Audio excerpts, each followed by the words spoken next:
ना एक क्वेश्चन देखिए जरा सा क्लासिकल मैकेनिक्स का, very very important question for the examination point of view, and many number of times this question has been repeated in the examination based on potential small oscillation. Small oscillation से related numerical है, जो कि examination में काफ़ी बार पूछा जाता है। तो देखिए ज़रा सा, सबसे पहली बात क्या बोला है, क्वेश्चन को रीड कर लीजिए। Particle of mass m is moving in a potential, potential का एक्सप्रेशन ये आपके सामने गिवन है,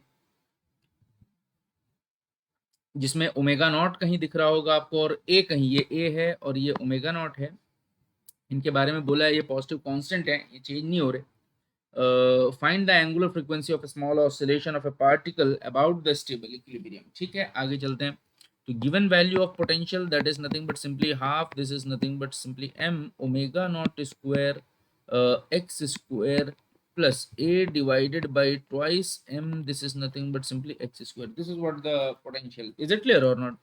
ठीक है, सबसे पहली बात, स्टेबल इक्विलिब्रियम हो चाहे अनस्टेबल इक्विलिब्रियम हो चाहे न्यूट्रल इक्विलिब्रियम हो, तो उस पॉइंट के अबाउट उसका फोर्स जो है, उस इक्विलिब्रियम पॉइंट के अबाउट उसका फोर्स जो होता है जीरो होता है, और फोर्स का expression minus D V by D X that is equal to zero. Is it clear और नॉट?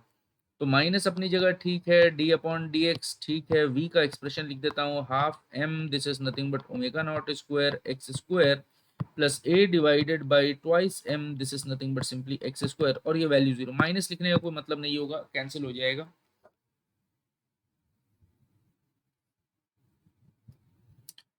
डिफरेंशिएट करिए, हाफ बाहर आ जाएगा, एम बाहर आ जाएगा, ओमेगा नॉट स्क्वायर बाहर आ जाएगा, एक्स स्क्वायर का डेरिवेटिव 2x हो जाएगा, प्लस ए भी ठीक है, नीचे 2m भी ठीक है। आगे चलते हैं, एक्स स्क्वायर का derivative -2 divided by x cube होता है, और इक्वल टू जीरो तो है ही है। 2 और ये 2 कैंसिल हो जाएगा, ये 2 और ये 2 कैंसिल हो जाएगा।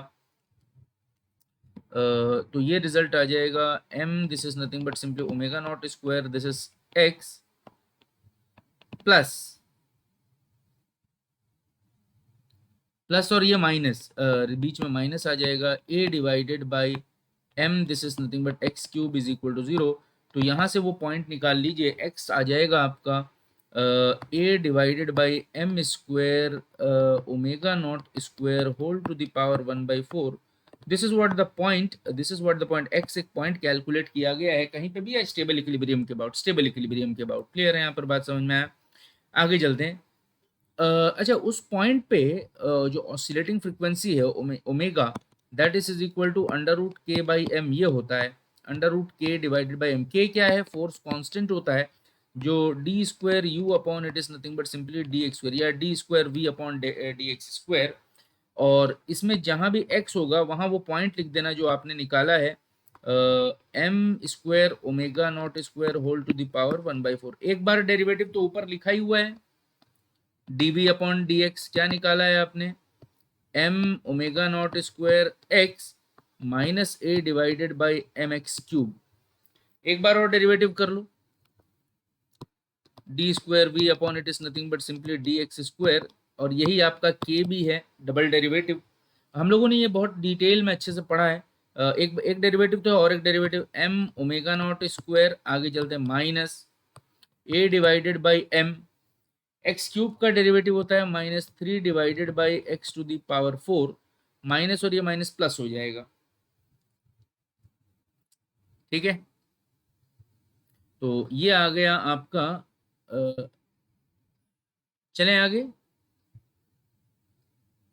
और अच्छे से अगर आप लिखना चाहें तो m omega naught square plus 3a divided by m X to the power 4, ये x की वैल्यू है, उठा दें, इसमें डाल दें, तो फाइनल जो k आपका आ जाएगा that is nothing but simply 4m omega naught square. A cancel हो जाएगा, क्लियर, न्यूमरेटर में भी a है, नीचे भी a है, और ओमेगा जो होता है this is nothing but simply under root k divided by m under root 4m omega naught square divided by m will go, that is twice omega naught, root से आ जाएगा, that is what the oscillating frequency about small oscillation।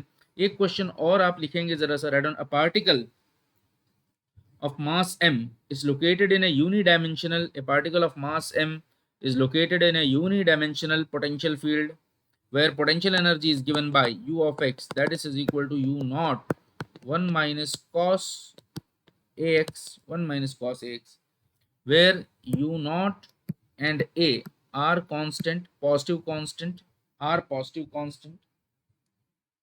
Find the time period of oscillation. Time period of the oscillation. Time period of the small oscillation. Time period of the small oscillation that the particle can perform. That the particle can perform about the equilibrium position. तो आज और frequency नहीं निकालना है, time period. तो omega अगर आप निकाल लेते हैं तो 2 पाई एफ होता है. 2 पाई एफ की जगह 1/t लिख सकते. टाइम निकालना है, दैट इज ओमेगा. तो टी इधर कर लीजिए, ओमेगा इधर कर लीजिए, तो T is equal to 2 pi divide by omega. Is it clear और नॉट? दिस व्हाट द, और ये ओमेगा क्या है? स्मॉल ऑसिलेशन का जो फ्रीक्वेंसी है वो है. क्लियर? वो तो हमने पिछले क्वेश्चन में निकाला था. सबसे पहले फोर्स क्या होता है इक्विलिब्रियम पोजीशन पे? Minus d u upon it is nothing but d x या d v upon d x equal to 0. यहाँ से एक्स की वो वैल्यू निकाल लीजिए. फिर के निकाल लो. के क्या होता है? Second derivative d square u upon d x square या d square v upon d x square. और जो एक्स आपने निकाला है, जो भी वैल्यू, वो इसमें पुट कर देना. क्लियर है? यहाँ पर ओमेगा क्या होता है? Under root k by m. के तो यहाँ से निकल जाएगा, पुट करना, एम पुट कर देना. ओमेगा आ गया तो टी की वैल्यू 2 पाई बाई ओमेगा होती है. This is what the final answer. I hope you got the idea and you can do it very well in a very easy manner. Thank you very much. Goodbye. Bye bye.